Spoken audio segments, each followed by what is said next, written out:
Okay, hello. So today I'm doing something a little bit stupid and I'm putting myself on the internet. And I'm also revealing that I have too much time and probably not enough friends. So, TLDR, Eragon the book is a classic, sort of chosen one coming of age story, and it has a very dedicated fan base. The movie, however, is widely regarded as shit. Just utter shit. As a movie, and especially as an adaptation of the book.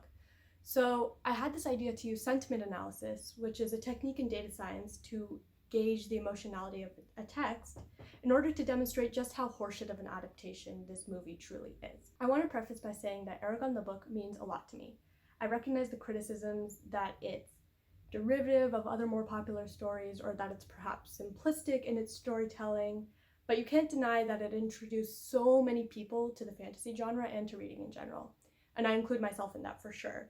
I think Eragon was the first book that I read after those like Judy Moody, Junie B. Jones types books, so it introduced a whole new world of reading to me, and I definitely have rose-colored glasses on, I guess is what I'm trying to say in this analysis.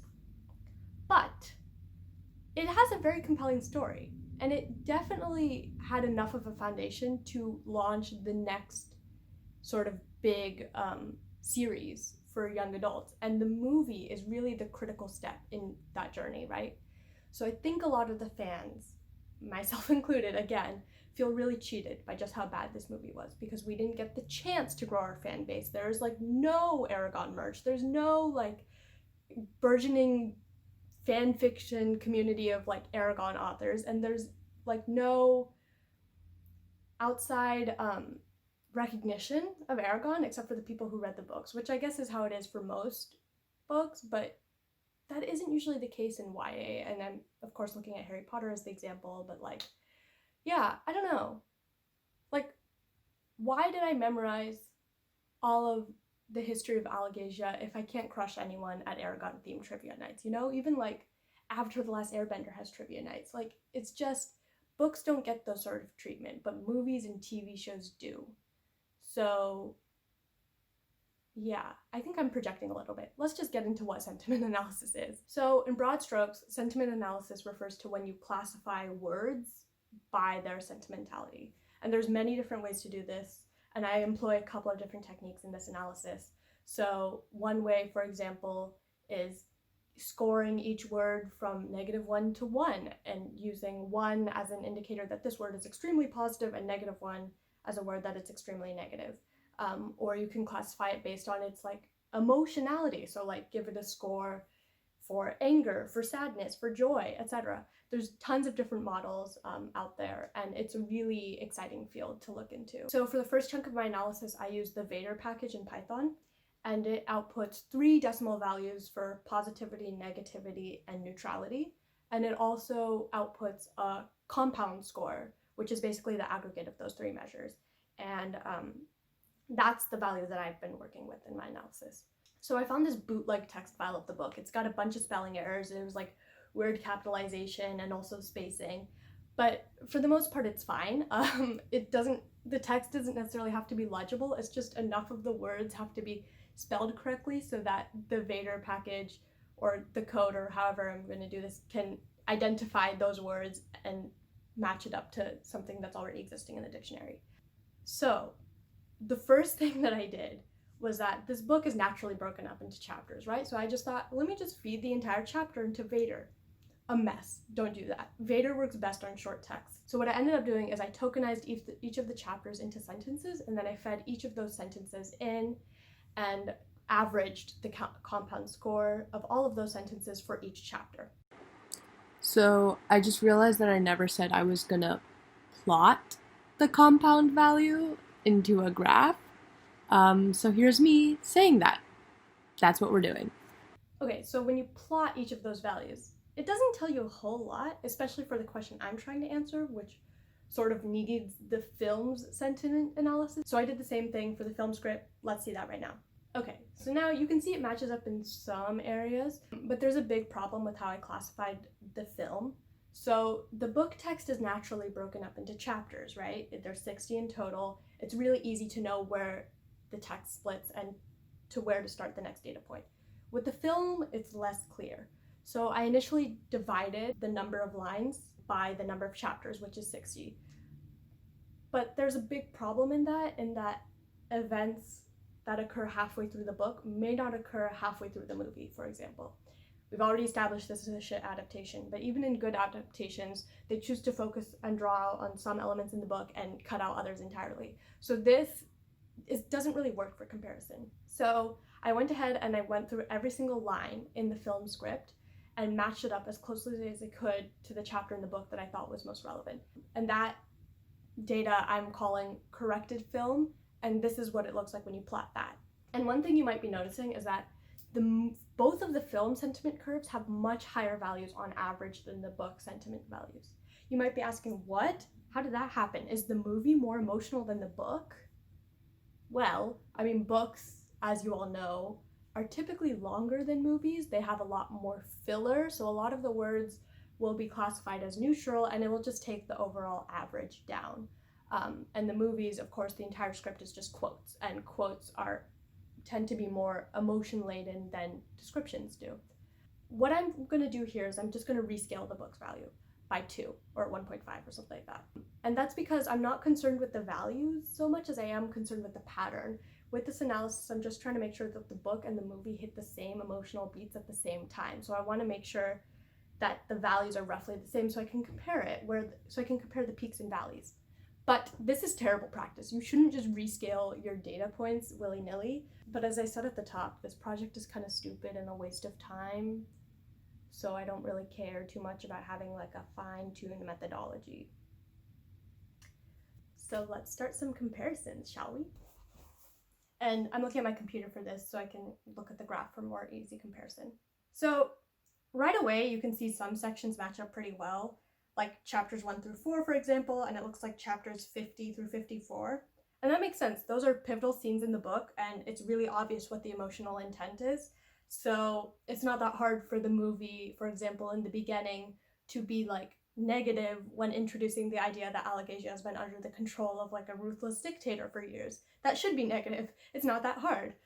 Similarly, at the end with the battle, like it's not hard to match feelings of like pain, feelings of victory. It's basically handed to them on a silver platter.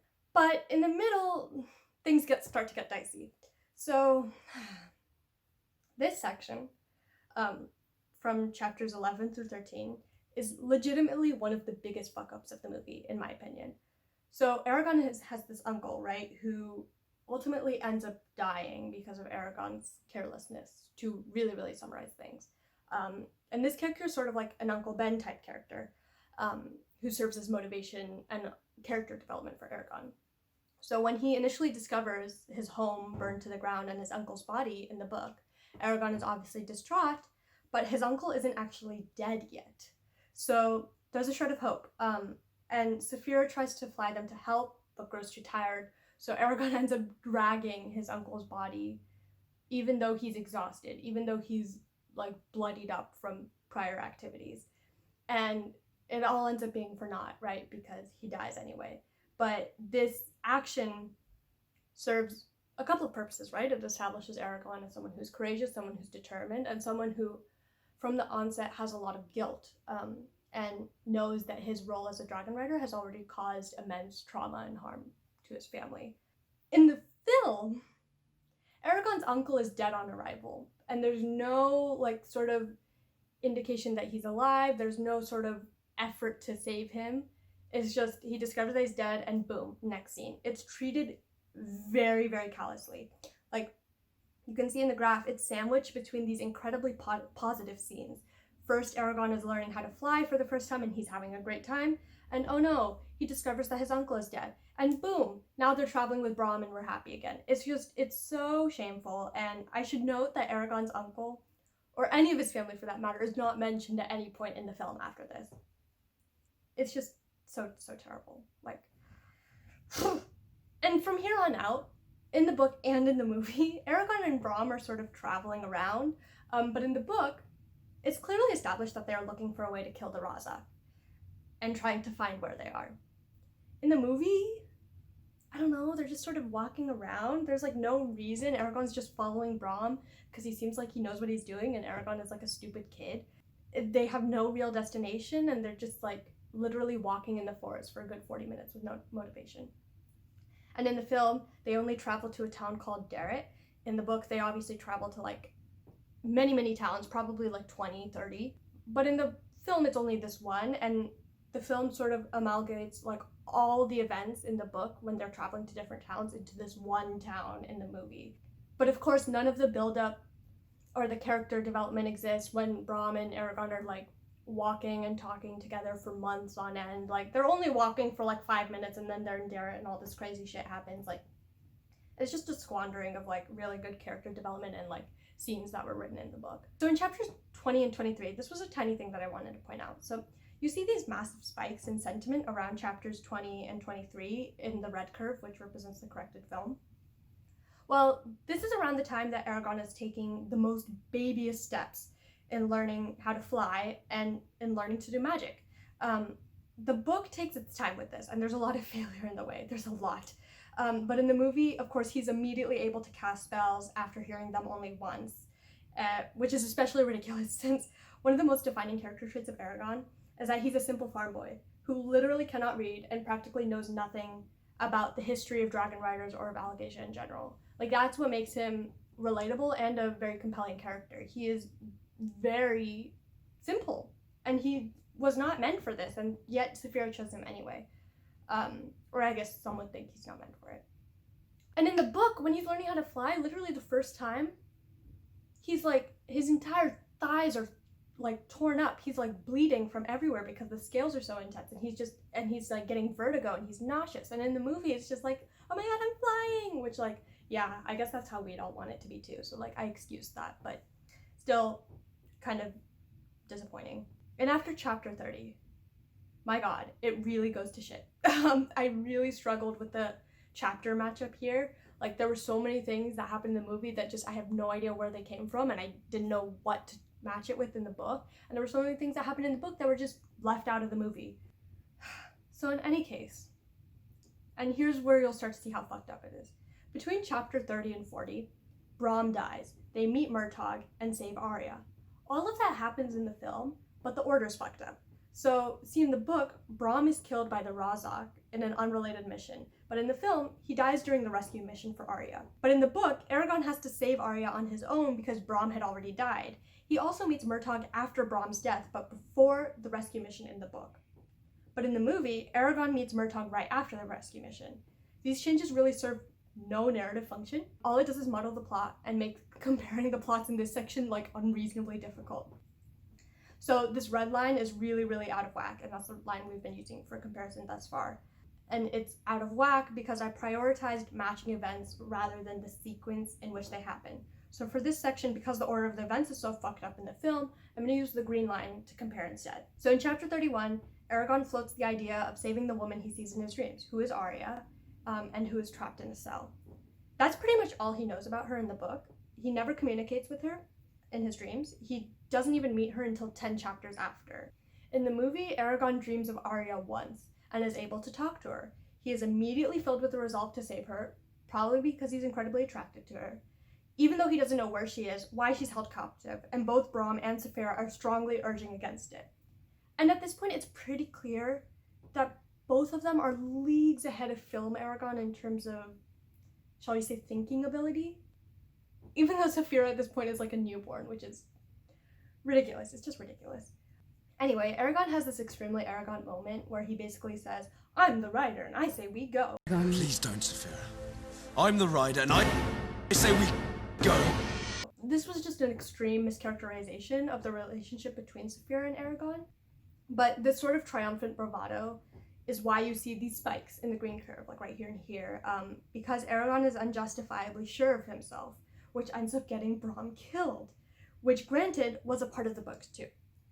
But this film doesn't ruminate on that fact at all. In fact, immediately after Arya is saved, it jumps right into the Varden, which not only glosses over the tragedy of Brom's death, but also 10 chapters worth of training and rapport built between Eragon and Murtagh. Like, I swear, Murtagh gets maybe 3-4 minutes of screen time in this film. And I would say, it is not lost on me the fact that this is happening for the second time now. Like, we glossed over the tragedy of his uncle's death, and now it's happening to Brom. Get it together, movie. So in chapters 47 and 54, Hoo boy. So, there are several spots in this graph where it looks like the book and film might match up, even if that's not the case. So, for example, the Urgals and Razaks, who are basically the primary antagonists in the book, are practically non-existent in the film. So wherever there was a scene in the film focusing on Galbatorix, setting him up as the main villain, I coded that scene as a chapter in the book that focused on the Urgals or the Razak.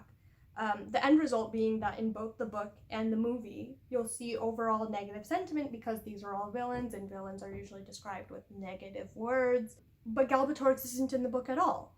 And his presence, like so many needless additions to the film, makes it worse. So these spots at chapters 47 and 54, for example, those dips are completely unearned. They're focusing on the wrong villain, and I wanted that to be very clear. In chapter 47, the source of strife was a little bit of a tiff between Murtagh and Eragon. Murtagh in the book is very much a foil to Eragon. They're both heroes, but he has a different sense of morality and at times is a bit more brutal, and that is a source of conflict between Eragon and Murtagh. But of course, this conflict is never addressed or brought up in the film because their entire journey together is condensed to like 3 minutes. There just isn't enough time for a fight like that, let alone even like the most basic characterization of Murtagh. He's just such a nothing burger in this film. And chapter 51. By this time, we're with the Varden, and we can move back to the red line for comparisons. All I want to say here is that there's a reason the book sentiment is so much lighter than the movies at this time, and that reason's name is Auric. We were robbed of him, and so many others, but his robbery especially hurts deep. It cuts deep, I'm not gonna lie. In chapter 58, we're nearing the end. We have the opposite problem. The end of the war in the film is treated as the cinematic climax, a moment of celebration and victory, but in the book it was devastating and a literal source of disfiguration and pain that continues throughout the rest of the series. So the film tried to do this fake out death with Saphira and did so in an incredibly callous manner, yet again. Who knows why I'm using the word callous so much. But the general feeling at the end is one of hope and heroism. Today you are a hero. And all that jazz. It's a fitting end to a dogshit movie. But we're not done yet. I wanted to look at the specific emotionality of the text. So not just positive, negative, neutral, but like, where's the anger? Where's the sadness? Where's the joy, you know? And I did this by using like an already established lexicon from researchers, and I forget the name. I'm so bad. But essentially what these researchers did was they went through practically every word in the English dictionary and classified it according to its emotionality. So is this an angry word? Yeah. Is this a sad word? Yeah. Is this a happy word? Yeah. And they did that for each thing. I used that lexicon to essentially count the number of angry words in each chapter, count the number of happy words in each chapter, and divide that by the total length of words in the chapter to get like an angry score and a happiness score. You get the idea. So the first thing I did was chart the emotionality for the book, film, and corrected film like I did before for 7 different emotions, and that was anger, distrust, joy, sadness, it was anger, disgust, joy, sadness, trust, fear, and surprise. Yeah, okay. So those 7 emotions, charted them, and it was an indiscernible mess, just spaghetti at the wall nonsense. There was not much to be gained from it, so I changed my approach. Instead, I graphed those same 7 emotions for the book, and then I did it for the film, and then I did it for the corrected film. So rather than having all 3 medium in one graph, we're having all 7 emotions in one graph. I hope that makes sense. So again, I'm looking at my computer so I can look at the graphs. Oh yeah, and I only got 5 emotions. Did I say 7 before? Whatever. So yeah, I did 5 emotions, and that's the emotions I ended up doing were like the 5 main ones, I suppose. So anger, sadness, joy, fear, and trust. I used the inside out coloring scheme, you know, red for anger, blue for sadness, etc. But I did replace disgust with trust just because I thought it was more relevant for this analysis. So yeah, but hey, trust and disgust rhyme. Anyway, coincidental things. For the book, fear is the predominant emotion, and fear is in purple here. But wherever fear peaks, so too does sadness and anger. That's kind of interesting, right? And there's a pervasive element of trust, which I think speaks to not only the bond between Eragon and Saphira, but also the bond between other people he interacts with, like Arya, like Brahm, like the townspeople, like his uncle. And honestly, I don't know if I would think that the predominant emotion would be fear for a hero's journey like this. I guess he is thrust into a new world, so it kind of makes sense. But I would be curious what the predominant emotion of like other young adult fiction is, because I have a feeling it wouldn't be fear. I have a feeling it would be, I don't know. It just, fear seems so timid, and that's not what a hero typically is. And for the film, yeah, so these aren't very useful because the film doesn't have that many words in it, and much less words with emotional depth. So many of these scenes just have values of straight up 0, which is embarrassing. But I do think that it's interesting that both the film and the corrected film also have fear as the predominant emotion. I think there's something to that. All right, so that's it. Conclusions? I have none. Was this a waste of time? Absolutely. Please don't subscribe because I can't be encouraged to do more of this. Yeah, that's all. I don't have any good reasoning for this. I really don't. Bye.